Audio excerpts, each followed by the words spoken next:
صبح ہونے کی دیر ہے، چچا اور ان کا بیٹا میرا بندوبست کر دیں گے۔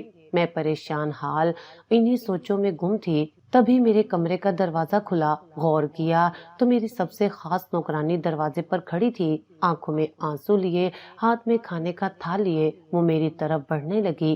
رضیہ، خدا کے لیے مجھے یہاں سے نکالو، یہ لوگ بہت ظالم ہیں، یہ میرے خون کے رشتے میرے دشمن بنے بیٹھے ہیں۔ میں نے روتے ہوئے رضیہ کا ہاتھ تھاما تھا، میں پوری طرح سے کانپ رہی تھی۔ رضیہ نے کھانے کا تھال ایک سائڈ پر رکھتے ہوئے کہا، دیکھو میں سب جانتی ہوں، میں بہت اچھی طرح سے جان گئی ہوں کہ تمہارے چچا اور ان کے بیٹے کے ارادے کیا ہیں، یہ بہت برے لوگ ہیں، میری مانو تو حویلی سے بھاگ جاؤ۔ یہ تم کیا کہہ رہی ہو؟ میرے باپ کی عزت، اگر میں گھر سے بھاگ گئی تو لوگ باتیں کریں گے، سب لوگ کہیں گے کہ میں بد کردار تھی اس لیے بھاگ گئی۔ کسی کے پاس سوچنے کو اتنا وقت نہیں ہوتا، اگر تم یہاں سے نہیں بھاگی تو کل تمہاری نیلامی سرے عام کی جائے گی۔ اس بدنامی سے تو بہتر ہے کہ تم خود گھر سے بھاگ جاؤ اور کسی محفوظ مقام پر پہنچ کر اپنے بارے میں سوچو۔ جب تک تم اس قید خانے میں رہو گی تو تمہاری سوچیں بھی بند رہیں گی، جب تم اس قید خانے سے، اس ظلم و ستم سے دور ہو جاؤ گی تو مجھے یقین ہے اپنے بارے میں اچھا سوچ پاؤ گی۔ رضیہ اور میں مسلسل گفتگو کر رہے تھے کہ تبھی کسی کے قدموں کی آہٹ مجھے سنائی دی۔ رضیہ نے کھانے کا تھال رکھا اور مجھ سے یہ کہتے ہوئے کمرے سے چلی گئی، رات کے اندھیرے میں دروازہ کھول دوں گی، امید کرتی ہوں کہ میری اس مدد کو تم رائے گاہ نہیں جانے دو گی۔ اتنا کہتے ہوئے رضیہ کمرے سے جا چکی تھی، میری آنکھوں سے مسلسل آنسو بہ رہے تھے۔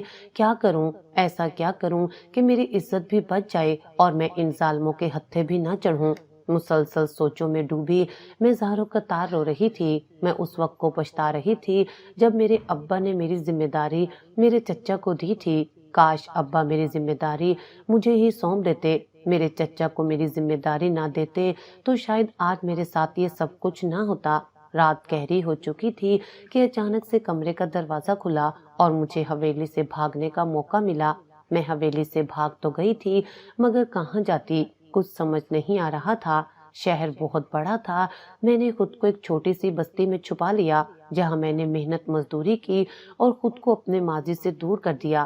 میں بھول چکی تھی کہ میرے ساتھ کیا کیا ہوا تھا۔ میں نے دن رات محنت کر کے اپنی محنت کی کمائی سے ایک چھوٹا سا گھر بھی بنا لیا تھا اور اس گھر میں رہنے لگی۔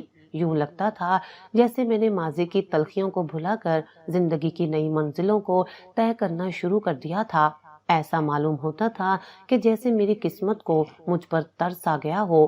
سارے غم بھول کے میں نے نئی زندگی کی شروعات کی تھی، مگر میں نہیں جانتی تھی کہ میرا ماضی میرا پیچھا کبھی نہیں چھوڑے گا۔ اچانک سے دروازے پر دستک ہوئی، جیسے ہی دروازہ کھلا تو سامنے اپنے چچا اور ان کے بیٹے کو بھکاری کی حالت میں دیکھا جو مجھے مسلسل ترسی ہوئی نگاہوں سے دیکھ رہے تھے۔ فوراً مجھے دیکھتے ہی میرے قدموں میں گر گئے اور معافیاں مانگنے لگے۔ خدا کے لیے بیٹی ہمیں معاف کر دو، ہم نے تم پر بہت ظلم ڈھائے، دیکھو ہماری حالت کیسی ہو گئی، خدا کے لیے ہمیں معاف کر دو۔ میں نے خونی رشتے سمجھتے ہوئے ایک دفعہ پھر ان پر بھروسہ کیا اور معاف کرتے ہوئے گھر کے اندر آنے کی اجازت دے دی، مگر میں نہیں جانتی تھی کہ یہ لوگ صرف دکھاوے کی معافی مانگ رہے ہیں، اصل مقصد تو ان کا ابھی بھی باقی تھا۔ گھر کے اندر داخل ہوتے ہی چچا نے گھر کا دروازہ بند کیا۔ چچا کا بدلا ہوا رنگ و روپ دیکھ کر میرا دل مٹھی میں آ گیا تھا۔ یہ منظر دیکھتے ہوئے میرے پاؤں تلے سے زمین ہی نکل گئی تھی۔ میرا نام زینت ہے، میں ایک امیر خاندان سے تعلق رکھتی ہوں۔ میرے ابا ایک بہت بڑے بزنس مین تھے اور اماں گھریلو خاتون۔ میں اپنے ماں باپ کی اکلوتی اولاد تھی، اس لیے ان کی بہت لاڈلی بھی تھی۔ اماں اور ابا مجھ پر جان نچھاور کرتے تھے۔ مجھے بچپن سے ہی پڑھنے کا بہت شوق تھا، پڑھائی میں ہمیشہ اول آتی تھی۔ ہمیشہ اپنی کلاس میں پہلا نمبر حاصل کر کے میں طرح طرح کے انعامات سے نوازی جاتی تھی۔ اپنے گھر کی طرح میں اپنے اسکول کی بھی رونق تھی۔ میں اپنے اساتذہ کی سب سے لاڈلی اسٹوڈنٹ تھی۔ ماں باپ کے لاڈ کی وجہ سے میرے اندر بچپنا کبھی ختم ہی نہیں ہوا تھا۔ میں 7 سال کی تھی جب میں اپنے اماں ابا کے ساتھ ہی سویا کرتی تھی۔ اماں اکثر مجھے سمجھاتی کہ اب تم بڑی ہوتی جا رہی ہو، الگ کمرے میں سویا کرو، لیکن مجھے اپنے ابا کے بغیر نیند ہی نہیں آتی تھی۔ میں اپنے ابا سے بہت محبت کرتی تھی اور ابا بھی مجھ پر جان نچھاور کرتے تھے۔ میں اپنے ابا کی جائیداد کی اکلوتی وارث تھی، اس لیے خاندان کے لیے بھی بہت اہم تھی۔ ہر کوئی مجھ سے محبت سے پیش آتا۔ میری فیملی میں میرے اماں اور ابا کے علاوہ اتنی بڑی حویلی میں صرف میں ہی رہتی تھی۔ ہماری حویلی گاؤں کی سب سے خوبصورت اور بڑی حویلی مانی جاتی تھی، جہاں پر صرف محبتیں ہی بانٹی جاتی تھی۔ محبت کا گہوارہ تھا ہمارا گھر۔ نوکر چاکر سب کے ساتھ بہت اچھا سلوک کیا جاتا تھا۔ میں نے بچپن سے ہی محبت بانٹنا سیکھا تھا۔ میرے ماں باپ اپنے نوکروں کے ساتھ اتنی شفقت سے پیش آتے تھے کہ دیکھنے والا حیران رہ جاتا تھا۔ میرے سوتیلے چچا جب بھی ملنے کے لیے گاؤں آتے تو اکثر ابا سے کہتے، بھائی آپ نے نوکروں کو بہت سر چڑھا رکھا ہے، انہیں ان کی اوقات پر ہی رکھنا چاہیے، بہت چھوٹ دے رکھی ہے۔ جب بھی چچا کوئی ایسی کڑوی بات کرتے تو ابا اور اماں مسکرا دیتے اور سمجھاتے کہ نہیں، یہ لوگ ہماری خدمت کے لیے اپنے گھر بار چھوڑ کر آتے ہیں، تو جب یہ ہماری خدمت دل و جان سے کرتے ہیں تو پھر یہ حق رکھتے ہیں کہ ہم لوگ ان سے محبت اور شفقت سے پیش آئیں۔ چچا اماں اور ابا کی باتیں سنتے تو سر مارنے لگتے اور کہتے کہ پتہ نہیں آپ لوگوں نے حویلی میں ان لوگوں کو اتنی چھوٹ کیوں دے رکھی ہے، جہاں دیکھو یہ دن دناتے پھرتے ہیں، گھر کے معاملات میں دخل دیتے ہیں۔